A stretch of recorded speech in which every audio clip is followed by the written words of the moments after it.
Hey, what's going on, guys, and welcome back. So in today's video, I wanted to quickly go over the custom difficulty options that exist within Palworld and give a little bit of an explanation for each of them, given my experience with the game so far. Now, do note, I am recording this about 10 or 11 days before launch, so there might be a few things that change here and there, and I'm definitely going to be more,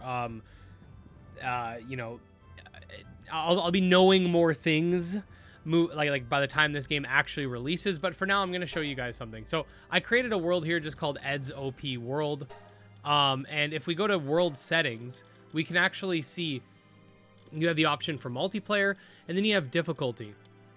There are different difficulty settings. There's casual, which is basically just, easy mode. You have normal mode, which is for people who are usually like into games like Ark.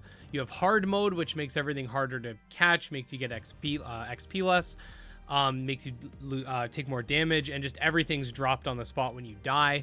And then you have custom difficulty settings, which is what the crux of this video will be about. So if we go over to custom settings, I can give you guys a little bit of an explanation about each of these as I've played through a little bit.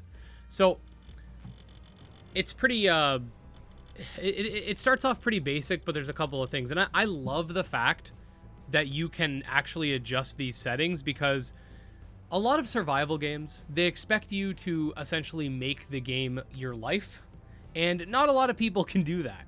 So I think this is a great way if you want to like increase some of the drops, or maybe you just want to have like a barren server and decrease everything, but it allows you to grow faster and play through the game at your own pace. That's what I really like about this. But first of all, you have daytime speed. This essentially makes it so that days or nights will last longer or less based on what you want. Maybe you want less nighttime because you don't want to get cold at night, or maybe you're specifically looking for stuff at night, so you want it to go up.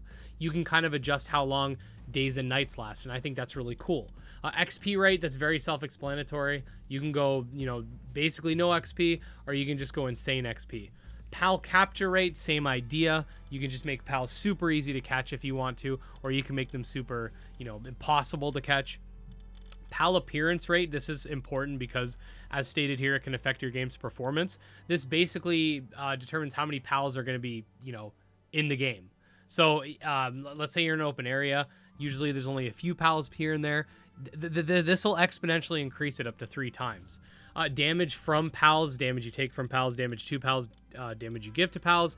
We got hunger depletion. So this is the higher this is, the quicker they'll be hungry, I believe. And then the lower it is, the less they'll be hungry. Pal stamina reduction rate. This is how quickly their stamina goes down.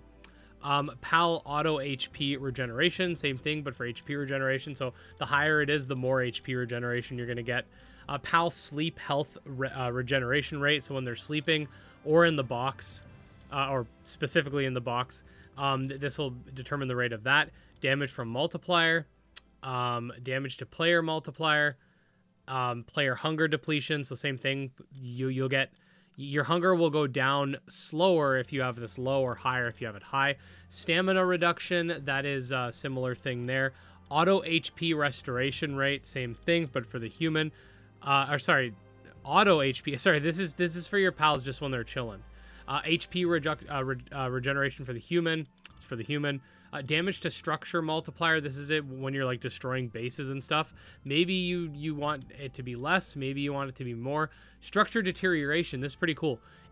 Over time, your stuff will break down, but you can turn it off, or you can accelerate it. It's really up to you. Maximum number of drops in a world. So this is obviously going to affect your performance too, because the more things you have on in the world, the more intensive it's going to be on your computer. A gatherable items multiplier. Again, you can adjust this as you will. This will probably also affect your performance because you'll have more bushes and stuff appearing for berries and other items that you might need. A gatherable object, same thing. Gatherable object respawn interval, how often these things respawn. Dropped items, same thing. You can increase it up to 3. This one's interesting. Hours to incubate massive egg. Other eggs will also require time. So the higher you put this, I made this mistake when I was first doing my Let's Play. I maxed it because I was like, well, I don't want to wait a really long time for eggs. And yeah, the higher you put it, the longer it takes. So the H means hours, okay? So if you want eggs to hatch it pretty much instantly, you can set it to 0. If you want to take forever, you can set it high. Death penalty, this is something I like. You drop everything. Maybe you only drop items. Maybe you drop all items except your equipment. Maybe you drop nothing.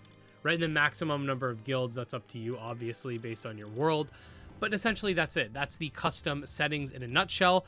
I am using custom settings for my main world. I can show you guys them right now, actually. So, do I want to pause? I don't know if showing them will screw anything up, but I have some custom settings set for my main world, like capture rates are up and stuff like that. I'm doing a Let's Play, so I want things to take less time, because there's nothing fun about watching a Let's Play where I'm just hitting a rock for 20 minutes. So I figured it'd be more fun to have it so that everything's a little bit faster, so we can get, you know, to different areas and through things. But if you want that like survival experience, again, normal difficulty is probably the way to go. But yeah, that's just what I got going on. But anyways, guys, I'm really enjoying this game. I know it's not public yet as of the time of this going live, but I can't wait for you guys to check it out. And yeah, make sure to subscribe to this channel, because I have tons of guides, breakdowns. I have a review coming, tips and tricks, all that fun stuff. I got the next 10 days, again, as of the time I'm recording this, to really get experienced with this game. I'm off work too, so it's going to be crazy. So anyways, guys, thank you so much for watching. I'll see you next time. Peace.